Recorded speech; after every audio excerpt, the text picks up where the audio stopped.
મિત્રો, set JS Sonawala high school Mehmedabad ધોરણ 11 science પ્રકરણ 4માં આપ સર્વેનું સ્વાગત છે। હવે આજે આપણે સંયોજકતા કોષ ઇલેક્ટ્રોન યુગ્મ અપાકર્ષણ એટલે કે વીએસપીઆર સિદ્ધાંત વિશેનો અભ્યાસ કરીશું। તો અગાઉ આપણે જોયું કે લુઈસ રચના પ્રમાણે અણુના આકારની સમજ મેળવી શકાતી નથી। આ સિદ્ધાંત સહસંયોજક અણુના આકારનું પ્રાકકથન કરવા માટેની સરળ પદ્ધતિ પૂરી પાડે છે। સિજ્વિક અને પોવેલે ઈસવીસન 1940માં પરમાણુની સંયોજકતા કોષમાંના ઇલેક્ટ્રોન યુગ્મની પારસ્પરિક ક્રિયાઓ વિશે એક સરળ સિદ્ધાંત પ્રતિપાદિત કર્યો, જેને નાયલહોલ્મ અને ગિલેસ્પીએ ઈસવીસન 1957માં ફરીથી વિકસાવ્યો અને પુનઃ વ્યાખ્યાયિત કર્યો। હવે આ જે સિદ્ધાંત આપણે શીખવાનો છે, સિદ્ધાંતની મુખ્ય અભિધારણાઓ આ પ્રમાણે છે। એક અણુનો આકાર મધ્યસ્થ પરમાણુની આસપાસની સંયોજકતા કોષ ઇલેક્ટ્રોન યુગ્મ એટલે કે બંધકારક અને અબંધકારક ઇલેક્ટ્રોન યુગ્મની સંખ્યા પર આધાર રાખે છે। ઘણા પરમાણુ મધ્યસ્થ એવા હોય કે જેની પાસે અબંધકારક ઇલેક્ટ્રોન યુગ્મ ન હોય, અને ઘણા એવા પરમાણુ જોવા મળશે કે જેની પાસે અબંધકારક ઇલેક્ટ્રોન યુગ્મની સંખ્યા હશે। સંયોજકતા કોષમાં ઇલેક્ટ્રોન યુગ્મો અપાકર્ષણ કરશે કારણ કે તેમના ઇલેક્ટ્રોન વાદળ ઋણ વિદ્વારિત હોય છે। એટલે બંધકારક ઇલેક્ટ્રોન યુગ્મ તો બંધકારક ઇલેક્ટ્રોન યુગ્મ સાથે અપાકર્ષિત થશે, પણ જેમાં અબંધકારક ઇલેક્ટ્રોન યુગ્મ હોય એમાં અપાકર્ષણનું પ્રમાણ આપણને વધારે જોવા મળશે। સંયોજકતા કોષને આ ઇલેક્ટ્રોન યુગ્મ અવકાશમાં એવી રીતે ગોઠવાય છે જેથી અપાકર્ષણ બળનું મૂલ્ય ઓછું થાય અને એમની વચ્ચેનું અંતર વધે। અપાકર્ષણ જ્યાં ન્યૂનતમ મળી રહેતું હોય એ જગ્યાએ એ ગોઠવાશે, પરિણામે બંધો વચ્ચેનું જે અંતર છે એ અંતર વધી જશે।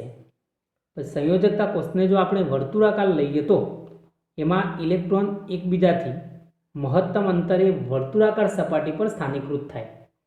કેન્દ્રમાં જોઈએ તો કેન્દ્રમાં તો એકબીજાની ખૂબ નજીક હોય, પણ વર્તુળાકાર સપાટીના અંતિમ જે વર્તુળ પરના જે બિંદુઓ છે એ આગળ ગોઠવણી થાય તો એકબીજાથી સૌથી ઓછા અપાકર્ષણે હશે। બહુબંધને આપણે એકલ ઇલેક્ટ્રોન યુગ્મ જેવા ગણવામાં આવે અને બહુબંધના 2 કે 3 ઇલેક્ટ્રોન યુગ્મ એકલ યુગ્મ તરીકે ગણવામાં આવે છે। અણુ કે જ્યાં 2 કે વધારે સંસ્પંદન રચના રજૂ કરી શકતી હોય ત્યાં આ વીએસપીઆર સિદ્ધાંતને આપણે લાગુ પાડી શકીએ છીએ। હવે ઇલેક્ટ્રોન યુગ્મની અપાકર્ષણીય પારસ્પરિક ક્રિયા છે એ નીચેના ક્રમમાં આપણને ઘટતી જોવા મળે છે। એટલે અબંધકારક ઇલેક્ટ્રોન યુગ્મ અબંધકારક ઇલેક્ટ્રોન યુગ્મ સાથે સૌથી વધુ અપાકર્ષિત થાય છે। એનાથી ઓછું અપાકર્ષણ અબંધકારક યુગ્મ અને બંધકારક યુગ્મ વચ્ચે જોવા મળશે, અને સૌથી ઓછું અપાકર્ષણ બંધકારક અને બંધકારક યુગ્મ વચ્ચે જોવા મળતું હોય છે।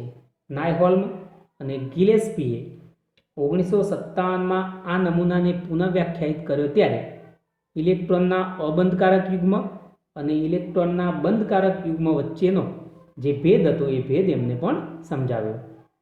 જ્યારે અબંધકારક ઇલેક્ટ્રોન યુગ્મ મધ્યસ્થ પરમાણુ પર સ્થાનીકૃત હોય, મેં હાલ જ કહ્યું એમ કે ઘણા એવા પરમાણુ હશે કે જેની પાસે અબંધકારક ઇલેક્ટ્રોન યુગ્મ હશે, જ્યારે અમુક પરમાણુઓ પાસે અબંધકારક ઇલેક્ટ્રોન યુગ્મ હોતું નથી। ત્યારે એ અબંધકારક ઇલેક્ટ્રોન યુગ્મ બંધકારક યુગ્મ બંને પરમાણુ વચ્ચે ભાગીદાર થઈને બને છે। એટલે અબંધકારક ઇલેક્ટ્રોન યુગ્મ કોઈ પરમાણુનું પોતાનું હોય, જ્યારે બંધકારક ઇલેક્ટ્રોન યુગ્મ છે એ જે 2 પરમાણુ વચ્ચે બંધ બનેલો હોય એમની ભાગીદારીમાં હોય છે। આને પરિણામે અણુમાં અબંધકારક ઇલેક્ટ્રોન યુગ્મ બંધકારક ઇલેક્ટ્રોન યુગ્મ કરતાં વધારે જગ્યા રોકે છે, અને પરિણામે અબંધકારક ઇલેક્ટ્રોન યુગ્મ વચ્ચે અબંધકારક યુગ્મ અને બંધકારક યુગ્મ તથા બંધકારક યુગ્મ અને બંધકારક યુગ્મની સરખામણીમાં વધારે અપાકર્ષણ પરિણમે છે। અને આ અપાકર્ષણને પરિણામે આપણને એ વસ્તુના સાચા આકાર અને અપાકર્ષણને કારણે બંધકોણમાં થતા ફેરફાર એટલે કે જે વિચલન થાય છે એ વિચલન પણ જાણી શકાય છે। વીએસપીઆર સિદ્ધાંતની મદદથી ભૌમિતિક આકારનું પ્રાકકથન કરવા માટે 2 વિભાગમાં આ બાબતને વહેંચી દેવામાં આવેલી છે। એક, એવા અણુઓ કે જેમાં મધ્યસ્થ પરમાણુને અબંધકારક ઇલેક્ટ્રોન યુગ્મ હોતું નથી. અને નંબર 2, એવા અણુઓ કે જેમાં મધ્યસ્થ પરમાણુ પાસે એક અથવા વધારે અબંધકારક ઇલેક્ટ્રોન યુગ્મ હોય. તો આપણે અહીં જોઈએ છે કે મધ્યસ્થ પરમાણુ એની આસપાસ ઇલેક્ટ્રોન યુગ્મ ગોઠવણી અને એબી પ્રકારના કેટલાક અણુઓ આયનોની ભૂમિતિ દર્શાવે છે. બીજું એક કોષ્ટક છે જેમાં અણુઓ અને આયનોના આકાર દર્શાવે છે, જેમાં મધ્યસ્થ પરમાણુને એક અથવા વધારે અબંધકારક ઇલેક્ટ્રોન યુગ્મ હોય. કોષ્ટક 4.8 છે એ અણુઓની ભૂમિતિમાં વિકૃતિ માટેના કારણો દર્શાવે છે. હવે આપણે એ ક્રમશઃ જોતા જઈએ છીએ. કોષ્ટક પહેલું જે છે એમાં AB2, AB3, AB4, AB5 અને AB6 પ્રકારના સંયોજનોમાં ઇલેક્ટ્રોન યુગ્મની ગોઠવણીમાં અને મધ્યસ્થ પરમાણુની આસપાસ બી પરમાણુઓ અનુક્રમે રેખીય, AB2 હોય તો રેખીય હશે, AB3 હશે તો સમતલીય, AB4 હોય તો સમત્રિકોણીય અથવા સમચતુષ્ફલકીય, બંનેમાંથી કોઈ એક આકાર મળી શકે. AB5 હોય તો ત્રિકોણીય દ્વિપિરામિડલ અને AB6 હોય તો અષ્ટફલકીય પ્રકારનો આકાર મળે છે.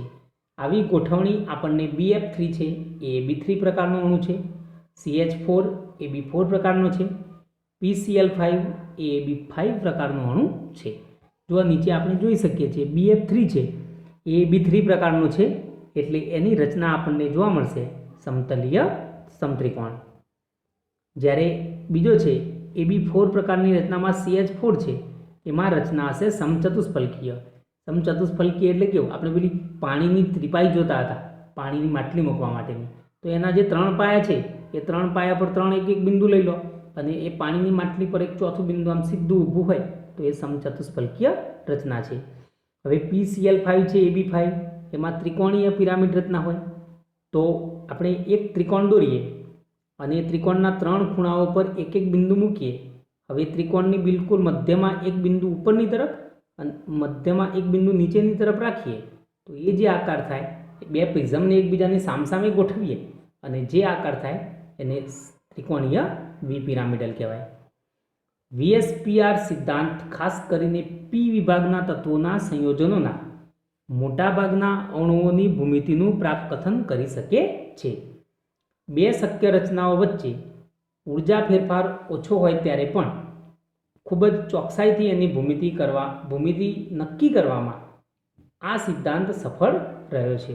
હવે આ સિદ્ધાંત ઇલેક્ટ્રોન યુગ્મ અપાકર્ષણથી આણ્વીય આકારને કઈ રીતે અસર કરે છે એ આપણે જોઈએ.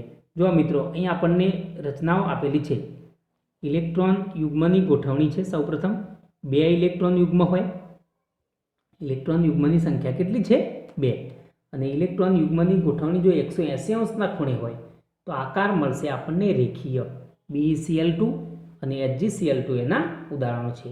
આ યાદ રાખજો મિત્રો, પરીક્ષામાં ઘણીવાર પૂછાય છે કે AB2 પ્રકારનો આકાર ધરાવતું કોઈ એક ઉદાહરણ આપો અથવા તો એમાં ઇલેક્ટ્રોન યુગ્મની ગોઠવણી કેટલા અંશના ખૂણે હોય છે એ દર્શાવવાનું રહેશે. ઇલેક્ટ્રોન યુગ્મની સંખ્યા 3 હોય તો 120 અંશના ખૂણે જો ગોઠવાયેલા હોય તો સમતલીય સમત્રિકોણીય આકાર મળશે આપણને, અને એમાં ઉદાહરણ છે BF3. 4 છે તો એમાં 109.5 અંશના ખૂણે સમચતુષ્ફલકીય મળશે. CH4 અને NH4+ એના ઉદાહરણ છે.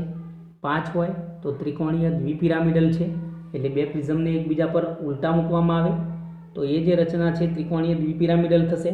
અને PCl5 એનું ઉદાહરણ છે. અને છઠ્ઠો જે અષ્ટફલકીય છે, અષ્ટફલકીયમાં કેવું હોય તો નીચે ચોરસના 4 ખૂણા પર 4 અને એક ચોરસની ઉપરની તરફ અને એક ચોરસની નીચેની તરફ એ રીતે ગોઠવાયેલી રચના હોય તો એને અષ્ટફલકીય કહેવાય. SF6 એનું ઉદાહરણ છે. હવે એ રીતે જુઓ, અહીં કોષ્ટક 4.7 આપેલું છે. એમાં પહેલો અણુનો આકાર છે AB2E. બંધકારક યુગ્મની સંખ્યા હવે અહીં E છે એ આપણા માટે અબંધકારક ઇલેક્ટ્રોન યુગ્મ દર્શાવે છે. B છે એ બંધકારક દર્શાવે છે. B2 છે માટે 2 બંધકારક ઇલેક્ટ્રોન યુગ્મની સંખ્યા, અને E1 છે એટલે 1 અબંધકારક ઇલેક્ટ્રોન યુગ્મની સંખ્યા છે. હવે જેવો નીચે આકાર આપેલો છે ત્રિકોણીય સમતલ આકાર, કેવો જોવા મળશે? વળેલો, બેન્ડ થયેલો. ઉદાહરણ જોઈએ છીએ તો એમાં SO2 અને O2 એમ 2 રચનાઓ છે. એ રીતે AB3E છે. તો એમાં 3 બંધકારક ઇલેક્ટ્રોન યુગ્મ અને 1 અબંધકારક ઇલેક્ટ્રોન યુગ્મ છે. ત્રિકોણીય પિરામિડલ પ્રકારની રચના થશે. એટલે આપણે પિરામિડ લઈ લઈએ પ્રિઝમ, તો પ્રિઝમના 3 ખૂણા પર 3 બી ગોઠવાયેલા હશે અને ઉપરની જે ટોચ છે તે ટોચ પર આપણને એક અબંધકારક ઇલેક્ટ્રોન યુગ્મ જોવા મળશે. આ પ્રકારની રચના જોવા મળે છે NH3માં. એ રીતે AB2E2 છે, એટલે 2 બંધકારક છે અને 2 અબંધકારક છે. સમચતુષ્ફલકીય પ્રકારની રચના છે, જેમાં આકાર કેવો છે? વળેલો, અને ઉદાહરણ છે H2. 2 બી તરીકે H પરમાણુ છે અને ઓક્સિજન પર 2 અબંધકારક ઇલેક્ટ્રોન યુગ્મ રહેલા હશે. એ પ્રકારે ચોથો છે AB4E, જેમાં 4 બંધકારક અને 1 અબંધકારક છે. ત્રિકોણીય દ્વિપિરામિડલ પ્રકારની રચના થશે, એટલે કે ત્રિકોણના 3 ખૂણા પર 3 બી, ઉપરની તરફ 1 બી હશે અને નીચેની તરફ એક અબંધકારક ઇલેક્ટ્રોન યુગ્મ હશે. રચના કેવી થશે? ચીચવા જેવી.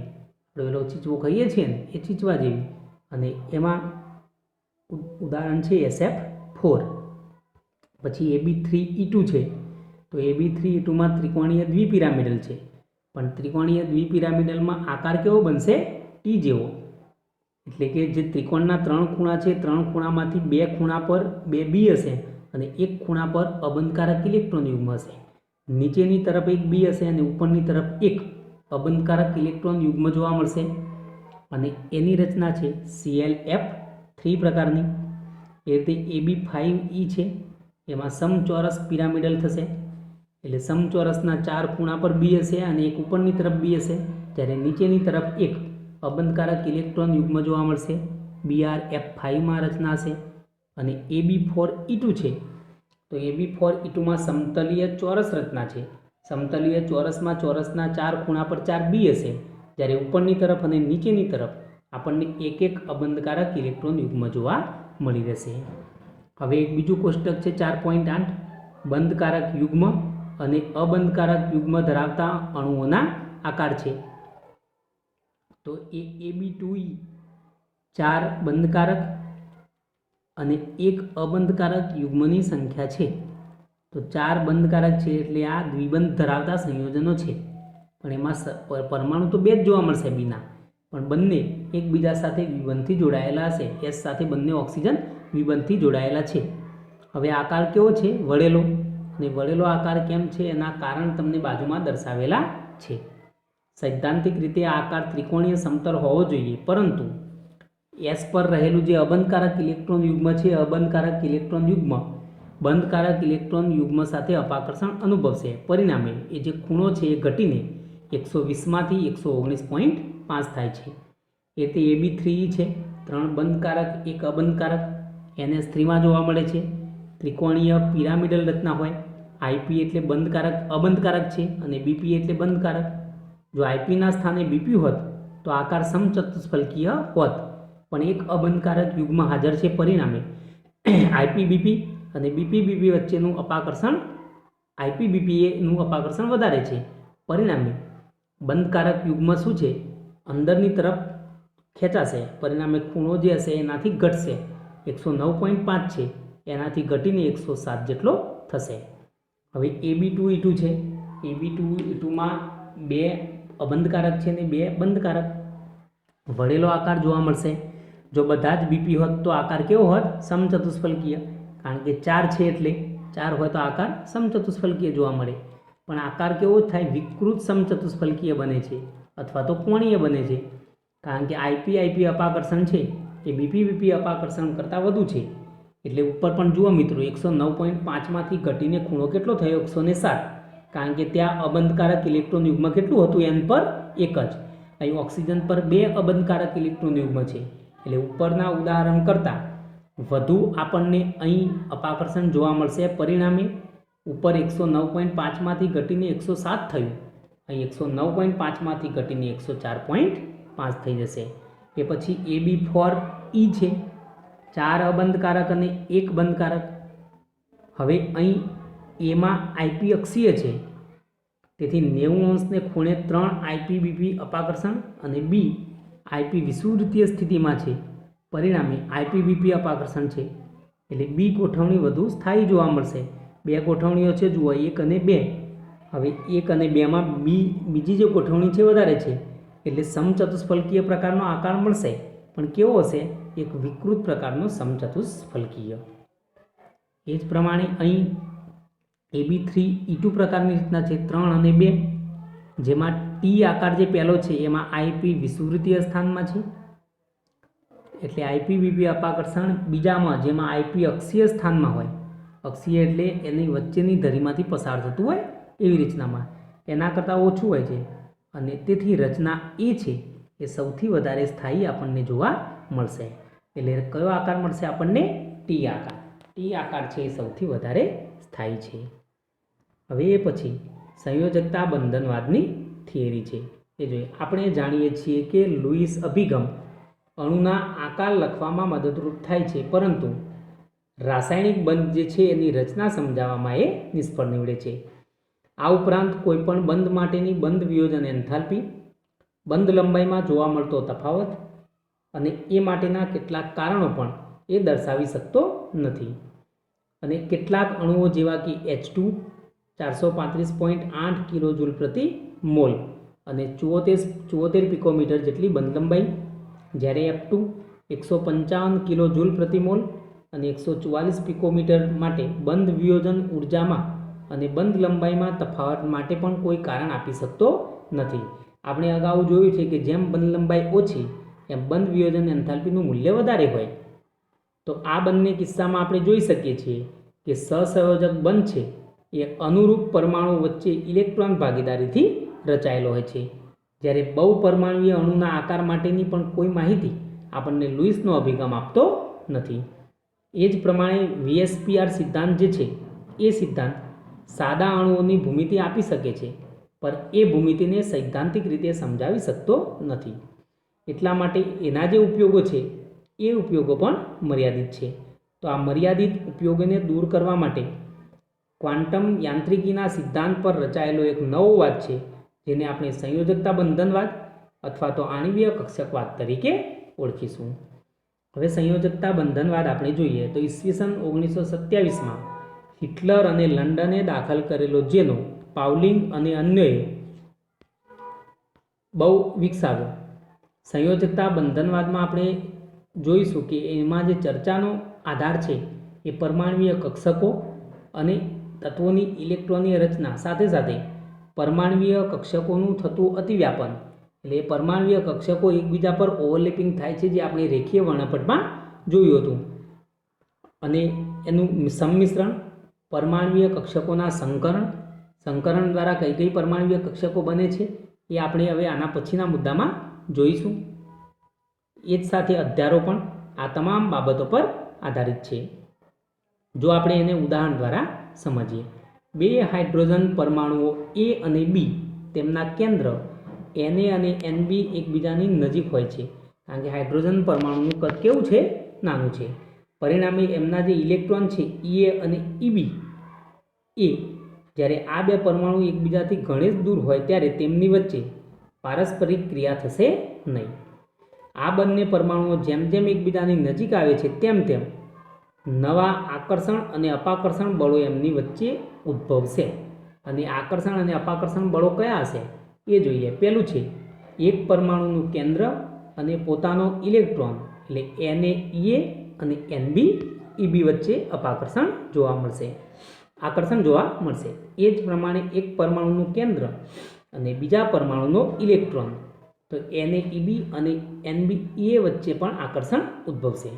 એ જ રીતે અપાકર્ષણો બંને પરમાણુઓના ઇલેક્ટ્રોન Ea-Eb વચ્ચે અને બંને પરમાણુના કેન્દ્ર Na અને Nb વચ્ચે પણ જોવા મળશે. આમ આકર્ષણ બળો બંને પરમાણુને નજીક લાવવાનો પ્રયત્ન કરશે, જ્યારે અપાકર્ષણ બળો છે એકબીજાને દૂર ધકેલવાનો પ્રયત્ન કરે છે. જો મિત્રો આપણને જૂના બળ અને નવા બળ આપેલા છે, એક H2 પરમાણુ અને બીજા H2 પરમાણુ માટે એના પોતાના ધન આયન અને ઋણ આયન વચ્ચે આકર્ષણ છે, પણ જે ઘાટી રીતે દર્શાવેલા છે એ નવા બળો છે, સાથે સાથે એ નવા બળો પણ ઉત્પન્ન થશે. અને એ જ રીતે એ નવા બળોની પરસ્પર વિરુદ્ધ દિશામાં આપણને અપાકર્ષણ બળો પણ જોવા મળશે. પ્રાયોગિક રીતે એ જાણવા મળેલું છે કે નવા આકર્ષણ બળો છે એની માત્રા અપાકર્ષણ બળોની માત્રા કરતાં વધારે હોય છે. અને આકર્ષણ બળની માત્રા અપાકર્ષણ બળની માત્રા કરતાં વધારે હોય તો જ બંને પરમાણુ એકબીજાની નજીક આવે છે અને સ્થિતિજ ઉર્જામાં ઘટાડો દર્શાવે છે. છેવટે એક એવો તબક્કો આવશે કે જ્યાં ચોખ્ખું આકર્ષણ બળ અપાકર્ષણ બળને એકબીજાની નજીક લાવી અને સંતુલિત કરશે અને પરિણામે આપણી જે અણુની પ્રણાલી છે એ પ્રણાલી નિમ્નતમ ઉર્જા પ્રાપ્ત કરે છે. આ તબક્કે હાઇડ્રોજન પરમાણુઓ એકબીજા સાથે બંધન પામે છે અને સ્થાયી અણુની રચના કરે છે, જેમાં આપણને હાઇડ્રોજન વચ્ચેના બંધની બંધ લંબાઈ 74 પિકોમીટર જોવા મળે છે. હવે બે હાઇડ્રોજન પરમાણુ વચ્ચે જ્યારે બંધ રચાય છે ત્યારે ઉર્જા મુક્ત થાય છે અને તેથી હાઇડ્રોજન અણુ અલગ હાઇડ્રોજન પરમાણુ કરતાં વધુ સ્થાયી હોય છે. આપણે અગાઉ પણ જોયા છે કે બંધ બને ત્યારે જો પ્રક્રિયા ઉષ્માક્ષેપક હોય તો નવીન સંયોજનની સ્થિરતા વધારે હોય, પણ ઉષ્મા શોષક હોય તો નવીન સંયોજન સ્થાયી જોવા મળતું હોય છે. તો આ છૂટી પડેલી જે ઉર્જા છે એ ઉર્જાને બંધ એન્થાલ્પી કહે છે. હવે આકૃતિ નીચે આપણને દર્શાવેલું છે કે 435.8 કિલો જૂલ ઉર્જાની એક મોલ અણુને વિયોજિત કરવા માટે જરૂર પડશે.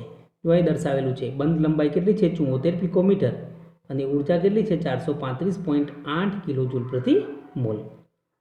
તો બંધ ઉર્જા જેટલી ઉર્જા આપણે મેળવી દઈશું, જો આ નીચેથી પાછો આમ રેખા ઉપરની તરફ જાય છે ને તો એ આંતરકેન્દ્રીય અંતર લખ્યું છે ત્યાં બંધ ઉર્જા લખ્યું ત્યાં, તો એ જે ઊંચે જાય છે એટલી ઉર્જા જો આપણને મળી જાય તો બંધનું ફરીથી વિયોજન થઈ શકે છે અને બે H2 પરમાણુમાંથી H અને H બે પરમાણુ એકબીજાથી અલગ પડી જશે. તો મિત્રો આજે આટલું જ. હવે વધારાનો અભ્યાસક્રમ આપણે આના પછીના લેક્ચરમાં જોઈશું. Thank you.